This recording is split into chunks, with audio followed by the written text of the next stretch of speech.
nous assistons à un moment particulier de l'histoire, un moment unique dans l'histoire, la première fois où le germanium part du Congo.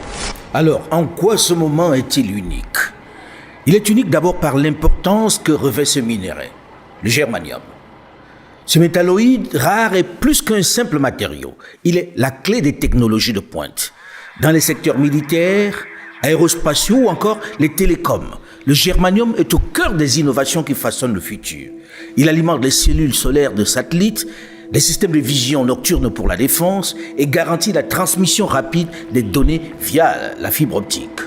Après le coltan, le cobalt, le cuivre et bien d'autres minéraux, voilà la première expédition de l'un des minéraux les plus recherchés au monde. Cette expédition est un moment unique aussi parce que pendant 20 ans, dans cette mine, la Gécamine produisait de l'alliage que l'on envoyait en Chine avec le cuivre, le cobalt et le zinc.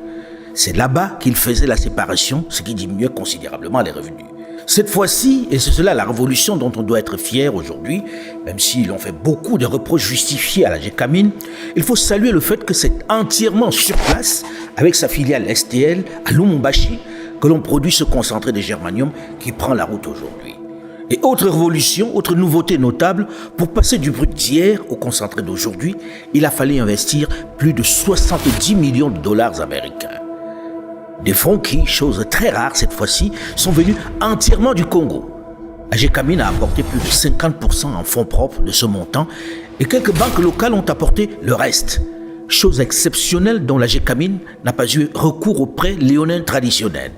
Et cette transformation sur place au Congo, à Lubumbashi, multiplie aussitôt les prix par 5. On a donc un effet multiplicateur qui est de 5 fois plus. Il faut dénoncer lorsque c'est nécessaire et féliciter aussi lorsque c'est bon. Bien fait. La Gécamine sur ce coup, sous la pression de l'autorité politique du président Félix Tshisekedi, peut maintenant produire du concentré de germanium à 0,5%. Et c'est une véritable révolution à laquelle nous, d'Afo Média, avons assisté en direct parce que figurez-vous que toute la production mondiale de germanium, que l'on ne retrouve que dans 3 pays au monde, la Russie, la Chine et la Mongolie intérieure, est de 180 tonnes. Et le seul Congo démocratique va compter pour 30 tonnes.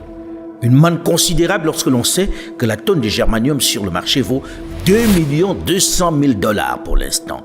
Ce marché s'excite et risque de grimper encore parce qu'en raison de la guerre industrielle entre les États-Unis et la Chine, Pékin a décidé de ne plus vendre son germanium aux États-Unis d'Amérique en réponse aux restrictions des sanctions imposées par Washington à la technologie américaine. Ceci signifie donc que le Congo démocratique fait l'objet encore une fois d'une cour assidue de grandes puissances. Ce premier pas de la RDC dans l'exportation du germanium renforce son rôle incontournable sur la scène mondiale. Encore une fois, le Congo est au centre des convoitises. Pour lancer les fusées, les satellites dans le monde, on a besoin de ce germanium. Pour fabriquer vos téléphones portables, vos drones que l'on utilise, on a besoin de ce germanium. Ainsi, la RDC, le cœur de l'Afrique, riche en ressources stratégiques, devient le centre névralgique où se dessine l'avenir technologique de la planète. Elle confirme son statut de pays solution. Elle l'est davantage avec ce germanium qui arrive sur le marché un peu plus transformé sur place par les Congolais eux-mêmes, à travers la centenaire Gécamine. Lorsqu'on dit que le Congo est riche, certains y voient des fantasmes. Lorsqu'on dit que le Congo c'est le pays solution, certains voient encore des discours, des slogans. Mais en réalité, est-ce que ce n'est pas un pays béni de Dieu? Seulement, il ne faut pas que toutes ces richesses fassent encore une fois le malheur des Congolais. Aux autorités de prendre soin, de bien négocier auprès de ses partenaires, de ses clients aux abois, pour que ces richesses soient plutôt source de paix et de prospérité pour tous. Et que la Gécamine revisite profondément son modèle. Le meilleur est peut-être à venir.